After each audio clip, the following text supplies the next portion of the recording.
ഞാൻ ഈ സംഭവം ഷൂട്ട് ചെയ്തുകൊണ്ടിരിക്കുന്നത് മൈൻഡ് സ്റ്റോറി ക്രിയേറ്റീവ് മീഡിയ എന്ന് പറയുന്ന കമ്പനിയുടെ ഫ്ലോറിൽ നിന്നുകൊണ്ടാണ്. അപ്പോൾ ഇവരുടെ കാര്യത്തിൽ എനിക്ക് ഏറ്റവും ഇഷ്ടപ്പെട്ട ഇവർ ടാർഗറ്റ് ഓറിയൻറ്റഡ് ആയിട്ടാണ് ചില കാര്യങ്ങളിലൊക്കെ വർക്ക് ചെയ്യുന്നത്. അതായത് അവർ ബേസിക് ഫീസ് വാങ്ങിയിട്ട് കാര്യങ്ങൾ ചെയ്യുന്നുണ്ടെങ്കിലും ഇപ്പോൾ ഓട്ടോമൊബൈൽ ഇൻഡസ്ട്രി അവരിവിടെ ചില ഡീലർഷിപ്പുകൾക്കും കാര്യങ്ങൾക്ക് കേരളത്തിൽ വേണ്ടിയിട്ട് വർക്ക് ചെയ്യുന്നുണ്ട്, ചില ഓട്ടോ കമ്പനികൾക്ക് വേണ്ടിയിട്ട്. അപ്പോൾ അതിൽ സെയിൽസ് കൂട്ടുക എന്നുള്ള സംഭവമാണല്ലോ പൊതുവെ ടാർഗറ്റ് ഉണ്ടാവുക. അതിന് വേണ്ടിയിട്ട് ഫോക്കസ് ചെയ്ത് വർക്ക് ചെയ്യുക. പല സോഷ്യൽ മീഡിയ ആൾക്കാർ എന്താ ചെയ്യുന്നതെന്ന് വെച്ച് കഴിഞ്ഞാൽ, ഞാൻ അങ്ങനെ ആൾക്കാർ കുറ്റം പറയല്ല, ചിലർ ചെയ്യുന്നതെന്ന് വെച്ച് കഴിഞ്ഞാൽ കുറേ സംഭവങ്ങൾ പോസ്റ്റ് ചെയ്യുക, കുറേ വീഡിയോസ് പോസ്റ്റ് ചെയ്യുക, കുറേ ഫോട്ടോസ് പോസ്റ്റ് ചെയ്യുക, അങ്ങനെയുള്ള കാര്യങ്ങൾ ചെയ്ത് അങ്ങനെ പോവുക, അതാണ്. പക്ഷേ ടാർഗറ്റ് ഓറിയൻറ്റഡ് ആയിട്ട് ഇന്നത് ചെയ്ത് ഇത്ര സെയിൽ ഉണ്ടാക്കുക അങ്ങനെയുള്ള കാര്യങ്ങൾ ചെയ്യുന്നവർ വളരെ കുറവാണ്. പിന്നെ മൈൻഡ് സ്റ്റോറി ഞാനും കൂടെ അസോസിയേറ്റ് ചെയ്തിട്ട് ഞങ്ങൾക്ക് ട്രാവൽ ചെയ്യണമെന്നുണ്ട്. മൈൻഡ് സ്റ്റോറിയിൽ നല്ല ക്യാമറ ചെയ്യുന്ന ആൾക്കാരുണ്ട്, ഡയറക്ടേഴ്സ് ഉണ്ട്. അവർ എൻ്റെ കൂടെ വരാൻ തയ്യാറാണ്, ഞാൻ ട്രാവൽ ചെയ്യാനും തയ്യാറാണ്. ഭക്ഷണം അന്വേഷിച്ചുള്ള കൈൻഡ് ഓഫ് ട്രാവലോഗ് ഇതാണ് ഉദ്ദേശിക്കുന്നത്. അപ്പോൾ അതിന് അസോസിയേറ്റ് ചെയ്യാൻ താല്പര്യമുള്ള സ്പോൺസേഴ്സ് ആരെങ്കിലും ഉണ്ടെങ്കിൽ അതും മൈൻഡ് സ്റ്റോറി വെൽക്കം ചെയ്യുന്നുണ്ട്. അതിന് എന്നെ തന്നെ വിളിച്ചാൽ മതി. എൻ്റെ കോൺടാക്ട് നമ്പേഴ്സ് ഇതാണ്. ഓക്കെ, നേരത്തെ കണ്ട മൈൻഡ് സ്റ്റോറിയുടെ നമ്പറിൽ വിളിച്ചാലും കുഴപ്പമൊന്നുമില്ല കേട്ടോ. നമസ്കാരം, ഞാൻ മൃണാൽ.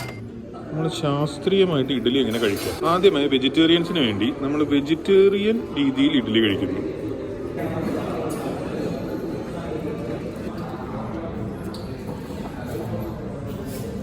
പൊടിച്ചട്നി പോരാ, കുറച്ചുകൂടെ അതിൽ പണിയെടുക്കാനുണ്ട്. കുറച്ചുകൂടെ സ്പൈസി ആയിരുന്നെങ്കിൽ പൊളിച്ചാണ് അല്ലേ? ഒന്നുകൂടെ ഒന്ന് ശ്രമിച്ചു നോക്കാം. ഇത് സ്പൈസിയാണ്, എരിവിൻ്റെ കാര്യത്തിൽ അങ്ങനെ വേണമെങ്കിൽ പറയാം. പക്ഷേ ഒരു ലൈഫില്ല, something is missing somewhere.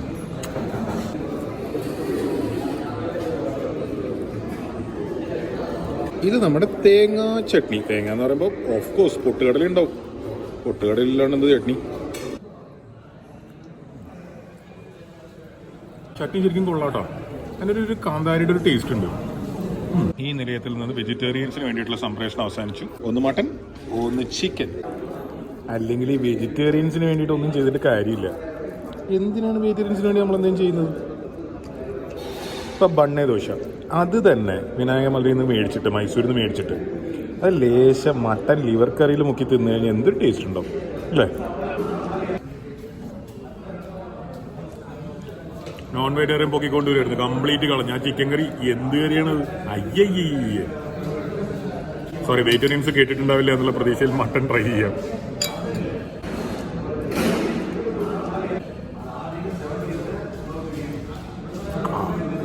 Mutton കൊള്ളാം. മട്ടന് നല്ല നല്ല നെയ്യുണ്ട്, നല്ല ഫ്ലേവർ ഉണ്ട്. സോ ചിക്കൻ ഈസ് എ തോൽവി, പക്ഷെ ആ തോൽവി കൂടെ മട്ടൻ പരിഹരിച്ചിരിക്കുന്നു. നമുക്ക് ഈ വെജിറ്റേറിയൻ പാവത്തിനെ രക്ഷിക്കാൻ പറ്റുമോ നോക്കാം. നമുക്ക് ഇതിനെ മട്ടൻ വെച്ച് മിക്സ് ചെയ്യാം.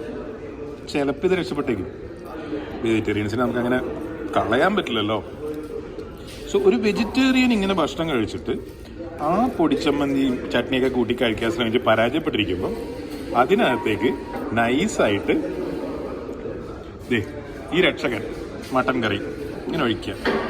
ആഹാ ആഹാ, ആ നല്ല മട്ടൻ കറീനെ ഈ വെജിറ്റേറിയൻ ചട്നി നശിപ്പിക്കുമോ എന്നുള്ളത് മാത്രമാണ് നമ്മളൊരു ടെൻഷൻ.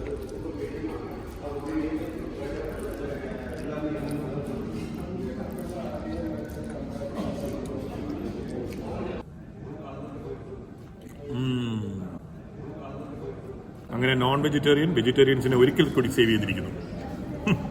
എന്ത് ചെയ്യുന്നു? ബ്യൂട്ടിഫുൾ. കൊത്ത് പൊറോട്ട, പാവപ്പെട്ട മട്ടൻ പള്ളിപ്പാളയം. ഞാൻ മുമ്പ് ഇവിടുന്ന് കഴിച്ചിട്ട് എനിക്ക് അത്ര ഇഷ്ടമായില്ല. അങ്ങനെ ഒന്നുകൂടി ശ്രമിച്ചു നോക്കുന്നതിൽ തെറ്റില്ലല്ലോ. നമ്മുടെ കൊത്തു പൊറോട്ട സെറ്റപ്പ് റെഡി ആയിരിക്കുകയാണ്. കൊത്തു പൊറോട്ടയുടെ മുകളിൽ ലേശം മട്ടൻ്റെ gravy, raita and mutton Pallipalayam. പൊള്ളി. കൊത്തു പൊറോട്ടയ്ക്ക് ചെറിയൊരു ചൂടുണ്ട്. ഇങ്ങോട്ട് വരൂ gravy. Kothu parotta with mutton gravy. മട്ടൻ്റെ ഗ്രേവി അതിനെ ശരിക്കും ഹെൽപ്പ് ചെയ്യുന്നുണ്ട്. ഇപ്പം ആലോചിക്കുമ്പോഴാണ് ആ ഇഡ്ഡലി അത്ര നല്ലതായിരുന്നില്ല. ആ മട്ടൻ്റെ ഗ്രേവി ഉണ്ടായിരുന്നതുകൊണ്ട് ഇഡ്ഡലി രക്ഷപ്പെട്ടത്. ഇഡ്ഡലി ഒരു ആവറേജ് ഇഡ്ഡലി ആയിരുന്നു. മട്ടൻ്റെ ഗ്രേവി പൊളിയാം. പള്ളിപ്പാളെ ഇവരെപ്പോഴും ചെറിയ ചെറിയ ചെറിയ ചെറിയ പീസിലാണ് ഉണ്ടാക്കുക. ഫ്ലേവർ കൊള്ളാം, പക്ഷേ മട്ടൻ ഭയങ്കര ച്യൂയിയാണ്. അത് മെനക്കെടണം. കഴിക്കാം, അങ്ങനെയല്ല ഞാൻ പറയുന്നത്. പക്ഷെ ഒന്നുകൂടെ ഒന്ന് കുക്കിങ്ങിൽ റെഡി ആവാൻ.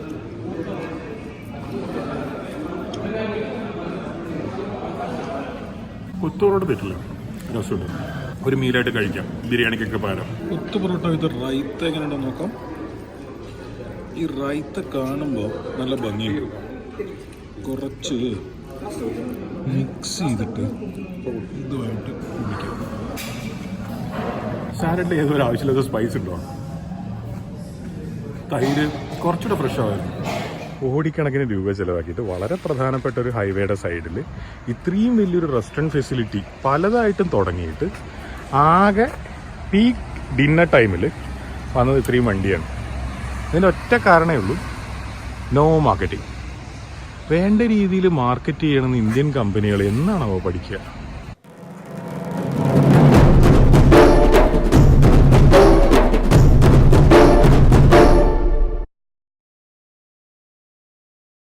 നമസ്കാരം, ഞാൻ മൃണാൾ. പല റെസ്റ്റോറൻറ്റുകളുടെയും പേരിൽ പള്ളിപ്പാളയം എന്നുള്ള പേര് കണ്ടിട്ടുണ്ടോ? മട്ടൻ പള്ളിപ്പാളയം, ചിക്കൻ പള്ളിപ്പാളയം ഒക്കെ കണ്ടിട്ടുണ്ടോ? ഇതാണ് പള്ളിപ്പാളയം എന്ന് പറയുന്ന സ്ഥലം. ഇത് പള്ളിപ്പാളയത്തെ അത്യാവശ്യം പേര് കേട്ട് ആൾക്കാരോട് ചോദിച്ചാൽ പറഞ്ഞു തരുന്ന ഒരു കടയാണ്. ഇവിടെ ചിക്കൻ പള്ളിപ്പാളയം ഉണ്ട്. അപ്പോൾ എല്ലാ ലൊക്കേഷൻസും ഞാൻ ഈ ഡിസ്ക്രിപ്ഷനിൽ കൊടുത്തിരിക്കുന്ന ആ ലിങ്കിൽ പോയി കഴിഞ്ഞാൽ എല്ലാ ബ്ലോഗും എവിടെയാണ് ഷൂട്ട് ചെയ്ത് ഏതാണ് ലൊക്കേഷൻ എന്നുള്ളത് കറക്റ്റായിട്ട് കാണാം. അതുകൊണ്ട് ലൊക്കേഷൻ എവിടെയാണെന്ന് വെച്ചിട്ട് നിങ്ങൾ വെറുതെ കമൻറ്റ് ചെയ്ത് ബുദ്ധിമുട്ടുണ്ടാകും. പിന്നെ ഇവർ ചെയ്യുന്നത് എന്താണെന്ന് വെച്ച് കഴിഞ്ഞാൽ പള്ളിപ്പാളയം ബേസ് മൊത്തം ഉണ്ടാക്കി വെച്ചിട്ടുണ്ട്. പക്ഷെ ഫൈനലി കുറച്ച് ഒണിയൻ ഫ്രൈ ചെയ്തിട്ട് കറിവേപ്പിലയുടെ കൂടെ അതിൻ്റെ കൂടെ ഇടുകയാണ്. ഞാൻ ദോശയും പള്ളിപ്പാളയമാണ് പറഞ്ഞതെങ്കിലും അവർ മട്ടനും പൊറോട്ടയാണ് പ്രൊമോട്ട് ചെയ്യുന്നത്. ഭയങ്കര കോമഡിയാണ്. പക്ഷേ മട്ടന് വെറും 30 രൂപയേ ഉള്ളൂ കേട്ടോ. പള്ളിപ്പാളയം 70 രൂപ, ദോശ 10 രൂപ. ഈ മട്ടന്റെ ഗ്രേവി ഫ്രീ ആണ്. ഇതേ ഗ്രേവി തന്നെയാണ് മട്ടനുള്ളത്. പിന്നെ 30 രൂപയ്ക്ക് മട്ടൻ കിട്ടൂല, അത് വല്ല പട്ടിയായിരിക്കും എന്ന് പറഞ്ഞുകൊണ്ട് ആരും വരരുത്. മട്ടന്റെ ടേസ്റ്റും പട്ടിയുടെ ടേസ്റ്റും അറിയാം. ചാൽ 2 ഇറച്ചികളും ഞാൻ കഴിച്ചിട്ടുണ്ട് എന്നർത്ഥം.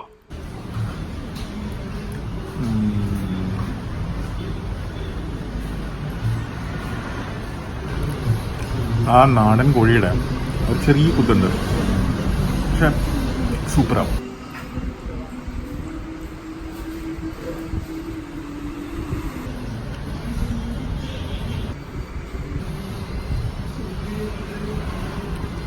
അവർ തന്ന ഗ്രേവി ആയാലും മട്ടൻ്റെ ഗ്രേവി ആയാലും മട്ടൻ പള്ളിപ്പാളയം ഇവിടെ ഇല്ല, ജസ്റ്റ് ഒരു സംഭവമാണ്. പക്ഷെ ചിക്കൻ പള്ളിപ്പാളയം അത് കൊള്ളാം സംഭവം.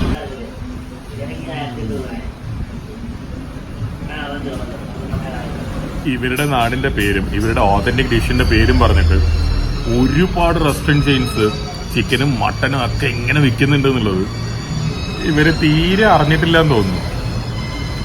ഇവിടുത്തെ അത്യാവശ്യം ഏറ്റവും ഫേമസ് ആയിട്ടുള്ള ഒരു സാധാരണക്കാരന്റെ ഭക്ഷണശാലയാണിത്. അവിടെ അവര് വളരെ സാധാരണ നിലയിൽ യാതൊരു അഹങ്കാരവും ഇല്ലാതെ പള്ളിപ്പാളയത്തിന് എന്തെങ്കിലും പ്രത്യേകത ഉണ്ട് എന്ന് പോലും അറിയാതെയാണ് അവരിരിക്കുകയും കാര്യങ്ങളൊക്കെ ചെയ്യുന്നത്. ഒരു സ്ഥലത്തിന്റെ പേര് വെച്ചിട്ട് എന്തൊക്കെ ചെയ്യാൻ പറ്റും അല്ലേ? പക്ഷെ പല ചിക്കൻ പള്ളിപ്പാളയം ഞാൻ കഴിച്ചതിൽ നിന്ന് അതിന്റെ ഒരു ഓതന്റിസിറ്റി എനിക്ക് ഫീൽ ചെയ്തിട്ടുണ്ട് കേട്ടോ. അപ്പൊ ഇവിടെ വന്നിട്ട് മെനക്കെട്ടിട്ട് തന്നെയാണ് പലരും അത് ചെയ്തിട്ടുള്ളത്. അത് നമ്മൾ തള്ളി പറയണ്ട. പക്ഷെ എന്നാലും ഇവർക്കത് അറിയില്ലല്ലോ. യാതൊരു അഹങ്കാരമില്ലാത്ത ദോശയാണ്, ആ ടേസ്റ്റില്ലാത്ത ഗ്രേവിയാണ് അവരൊഴിക്കാൻ പോകുന്നത്. പക്ഷേ അവർക്ക് മനസ്സിലായിട്ടില്ല ചിക്കൻ പള്ളിപ്പാളയാണ് അവരുടെ ഏറ്റവും നല്ല ഡിഷെന്ന് തോന്നുന്നു. ഒരു മട്ടനും കൊണ്ട് നടക്കുകയാണ്. എന്തോ മട്ടൻ വളരെ ഇമ്പോർട്ടൻ്റ് ആണെന്നുള്ള നിലക്ക്. ഒരു ചെറിയ റെസ്റ്റോറൻ്റ് എന്നായി ഒരു 10 പൊറോട്ടയ്ക്കൊക്കെ ഒരുമിച്ച് 4 ടേബിളിൽ നിന്ന് ഓർഡർ വന്നാൽ ചെയ്യാവുന്ന ആരും ഇല്ല. 2 ദോശ 2 പൊറോട്ട അങ്ങനെയൊക്കെ ആ ലെവലിലാണ് പോണത്. അത്ഭുതം തന്നെ. സത്യത്തിൽ അവനവൻ്റെ നാട്ടിൽ ഇങ്ങനൊരു പ്രത്യേക ഡിഷുണ്ട് എന്നൊക്കെ അറിഞ്ഞു കഴിഞ്ഞാൽ മുതലെടുക്കാൻ ശ്രമിക്കില്ലേ ആൾക്കാർ? ഞാൻ അറിയാത്തതുകൊണ്ടോ മുതലെടുക്കാൻ അറിയാത്തതുകൊണ്ടോ അതോ അങ്ങനെ ഒരു സംഭവത്തിൽ ഒരു മുതലെടുപ്പിൽ താല്പര്യമില്ലാത്തതുകൊണ്ടാണ് അറിയില്ല. ഈവൻ ആ മട്ടൻ പോലും ഞാൻ കുറച്ച് നേരത്തെ ഇവിടെ മട്ടൻ പോലും അത്ര നല്ലതല്ല എന്ന് ഞാൻ പറഞ്ഞെങ്കിലും അത് ഇവിടുത്തെ ഒരു എക്സ്പെക്ടേഷനും സ്റ്റാൻഡേർഡ്സും വെച്ചിട്ടാണ്. നമ്മൾ ഈ ഒരു സാധനം പുറത്തു കൊണ്ടുപോയി കഴിഞ്ഞാൽ ഇറ്റ്സ് വെരി ഗുഡ്.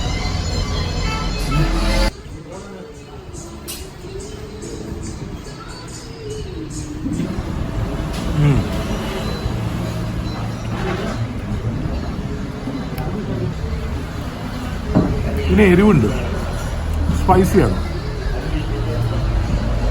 സ്പൈസിയാണെന്ന് പറയുമ്പോൾ എരിവിൻ്റെ സ്പൈസിയല്ല ഞാൻ ഉദ്ദേശിച്ചത്, സ്പൈസസിൻ്റെ മിക്സ് ധാരാളം ഉണ്ട് ഇതിനകത്ത്. ഇത് സിമ്പിളാണ്. ഇത് നമുക്കതിനോടൊരു പ്രത്യേക താല്പര്യം ഇഷ്ടമെന്ന് തോന്നുന്നു. പ്രത്യേക രീതിയിലുള്ളൊരു മൈൽഡ്നെസ് എവിടെയോ അതിനുണ്ട്. അതുപോലെ ചിക്കൻ്റെ ടേസ്റ്റ് ശരിക്കും നമ്മൾ അറിയിക്കുന്നുണ്ട് ആ കറി. ചിക്കൻ്റെ ടേസ്റ്റിനെ ഓവർ ചെയ്യാനോ അല്ലെങ്കിൽ അതിൻ്റെ മുകളിൽ നിൽക്കാനോ ഒന്നും ശ്രമിക്കുന്നേ ഇല്ല. ഇവരുടെ ഏറ്റവും നല്ല ഡിഷ് ദോശയും പള്ളിപ്പാളയം ചിക്കനുമാണ്. പക്ഷേ അവർ പ്രൊമോട്ട് ചെയ്യുന്ന പൊറോട്ടയും മട്ടൻ കറിയാണ്. എന്തൊരു ഒരു പിടിയും കിട്ടുന്നില്ല. പള്ളിപ്പാളയത്തിന് ഇത്ര പേരുണ്ട്. ദോശയാണെങ്കിൽ ബെസ്റ്റ് ദോശ, ചെറിയ ദോശ, സൂപ്പർ. എന്താ നടക്കുന്നത് പറഞ്ഞു കഴിഞ്ഞാൽ ചിലപ്പോൾ എനിക്ക് അടി കിട്ടും. നീ ആരോടാ എന്നെ പഠിപ്പിക്കാൻ എന്ന് പറയും. അതുകൊണ്ട് നമ്മൾ പറയണില്ലടാ. പൊറോട്ട 10 രൂപ, ദോശ 10 രൂപ. ഇത് പൊറോട്ടവാ? Dosa mutton chicken 30 chicken 2 140. സത്യത്തിൽ ഈ പള്ളിപ്പാളയം എന്നുള്ള പേരിന്റെ പുറത്ത് ഇത്രയധികം റെസ്റ്റോറൻറ്റ്സ്, ഒരു മേജർ റെസ്റ്റോറൻറ്റ് ചെയിൻ തന്നെയുണ്ട് പള്ളിപ്പാളയം സംഭവങ്ങൾ വിറ്റിട്ട് പേരെടുത്തത്. അങ്ങനെ ചെയ്ത് കാര്യമായ ഇമ്പ്രൂവ്മെന്റ്സ് ഉണ്ടാക്കുമ്പോൾ ഇവര് കഴിച്ചവരുടെ ഇലയിടിപ്പിച്ചിട്ടും പള്ളിപ്പാളയം എന്താണെന്ന് മനസ്സിലാക്കാതെയും ഇരിക്കുക. ഈ ജിയോ ടാഗിംഗ് എന്ന് പറഞ്ഞൊരു സംഭവമാണല്ലോ. അതായത് ചില പ്രത്യേക കരകൗശല വസ്തുക്കളുടെ, ഭക്ഷണങ്ങളുടെ, അതൊക്കെ ലോക്കലായിട്ടുള്ള ആൾക്കാർക്ക് ഒരു അവയർനെസ് കൊടുക്കും. അവരുടെ പ്രത്യേകതകൾ എന്താണ്, ലോകം അവരിലേക്ക് എന്തിനാണ് ഉറ്റുനോക്കുന്നത്, എന്താണ് ലോകത്തിന് അവരിൽ നിന്ന് വേണ്ടതെന്ന്.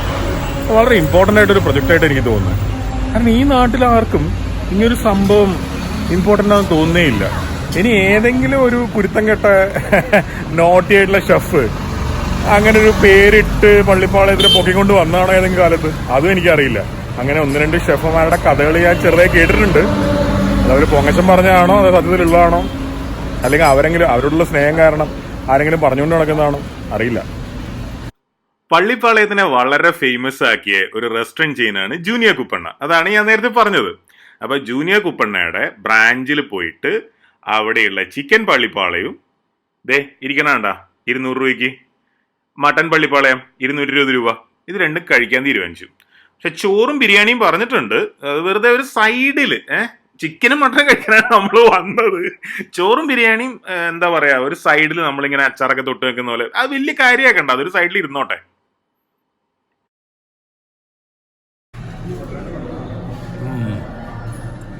ഉഷാറായിട്ടുണ്ട്.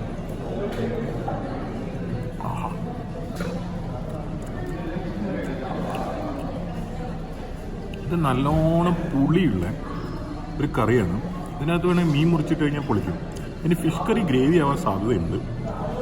എന്തൊക്കെ പറഞ്ഞിരുന്നു, ഞാൻ മറന്നുപോയി. ബിരിയാണി ഇതാ വന്നുകൊണ്ടിരിക്കുകയാണ്. മീൽസ് കുറച്ച് ലേറ്റ് ആയിട്ട് വരുള്ളൂ എന്ന് തോന്നുന്നു. ഒരു ചിക്കൻ പീസേ അതിനകത്തുള്ളൂ. അവൻ്റെ പ്ലേറ്റിൽ ബിരിയാണി ഉണ്ട്, എടുത്ത് കഴിക്കാട്ടോ.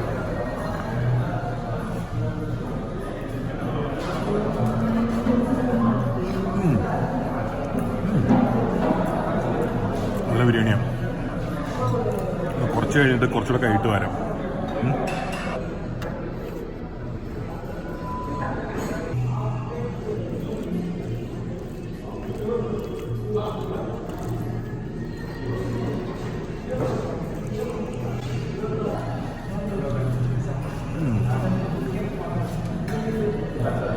ഈ ചോറിങ്ങനെ കറിയായിട്ട് കുഴയ്ക്കുന്നതിൻ്റെ ഒരു സുഖമുണ്ടല്ലോ,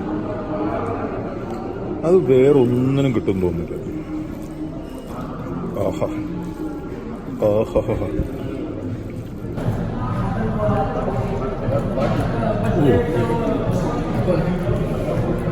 ചിക്കൻ ഗ്രേവി കുറച്ചുകൂടെ ടേസ്റ്റ് സൂപ്പറാണ്.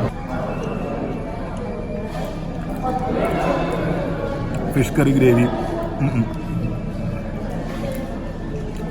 പുളിവെള്ളം, എഗ്ഗിന്റെ ഗ്രേവിയും പോരാ. പള്ളിപ്പാളയം വന്നു, കാണാൻ വലിയ തെറ്റില്ല. വീഡിയോ അത് കട്ട് ചെയ്യുന്നു.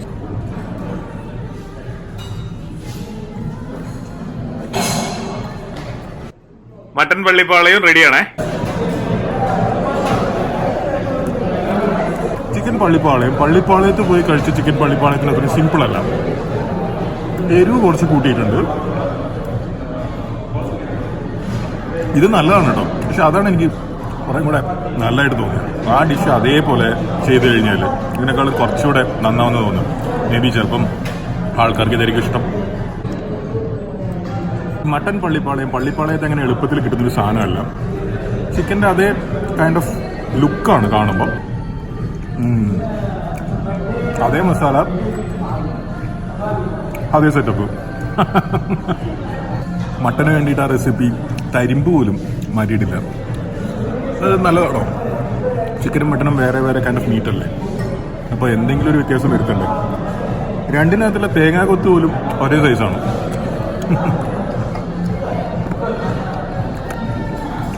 രണ്ടിനും ഒരു പൊടിക്ക് ഉപ്പ് കൂടുതലുണ്ട്.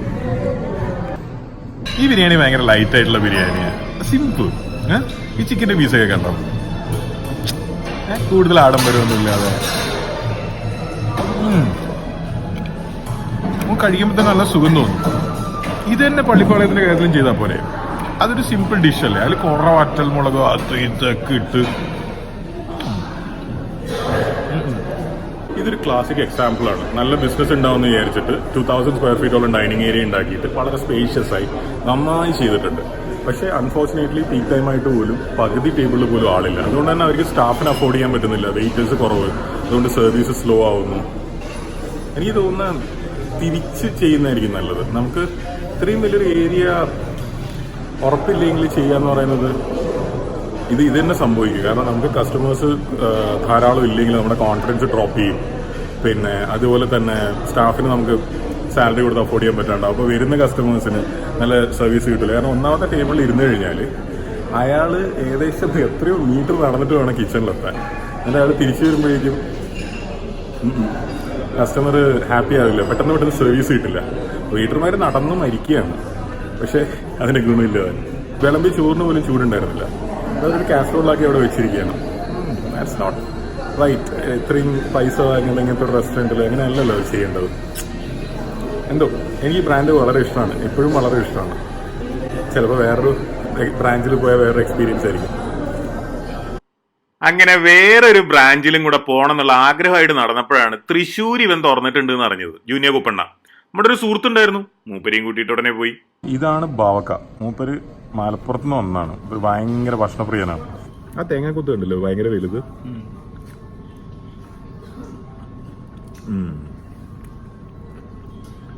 ഉപ്പ് കൂടുതലുണ്ടല്ലേ. ഇത് ഒറിജിനൽ പള്ളിപ്പാളയത്തിന്റെ അടുത്ത് എത്തിയിട്ടില്ല. ഞാൻ എപ്പോഴും ശ്രദ്ധിക്കണം, ഇവര് വറ്റൽ മുളക് കിട്ടും ഇതിനകത്ത്. ഇതെന്തിനാ ഇടുന്നത് മനസ്സിലാവില്ല. ഒറിജിനൽ പള്ളിപ്പാളയത്തില് ഇല്ല. നമ്മൾ ഭക്ഷണം കഴിച്ചിട്ട് കുറേ നേരമായിട്ടും ഈ ഇല ആരും കൊണ്ടുപോയിട്ടില്ല. അപ്പോൾ നമ്മളിതിനെപ്പറ്റി ആലോചിച്ചുകൊണ്ടിരുന്നപ്പോൾ അടുത്ത ടേബിളിലേക്ക് നോക്കിയപ്പോൾ നമ്മൾ വരുന്നതിന് മുമ്പേ കഴിച്ചിട്ട് പോയവരാന്ന് തോന്നുന്നു. അല്ലെങ്കിൽ നമ്മൾ നേരത്തെ തീർന്ന അതവിടെ ഇരിക്കുന്നുണ്ട്. എന്തായാലും ജൂനിയർ കുപ്പണ്ണയുടെ സർവീസ് 2 സ്ഥലത്ത് ലേശം കുഴപ്പമാണ്. പിന്നെ മട്ടൻ പള്ളിപ്പാളയം ആ റെസിപ്പി ചേഞ്ച് ചെയ്യാതെ അത് ചുമ്മാ മട്ടനിലേക്ക് ഇട്ടിട്ട് അത് വർക്കൗട്ട് ആയില്ല. അതുപോലെ ചിക്കൻ പള്ളിപ്പാളയും ആവശ്യമില്ലാതെ കുറേ സാധനങ്ങൾ അതിലിട്ടിട്ട് സുഖമില്ല. പിന്നെ തൃശ്ശൂര് ചിക്കൻ പള്ളിപ്പാളയം മറ്റേ തമിഴ്നാട്ടിൽ കഴിച്ച ചിക്കൻ പള്ളിപ്പാളയത്തിന്റെ അടുത്തേ എത്തിയില്ല. എന്തൊക്കെ പറഞ്ഞാൽ ഇവനാണ് സൂപ്പർ സ്റ്റാർ.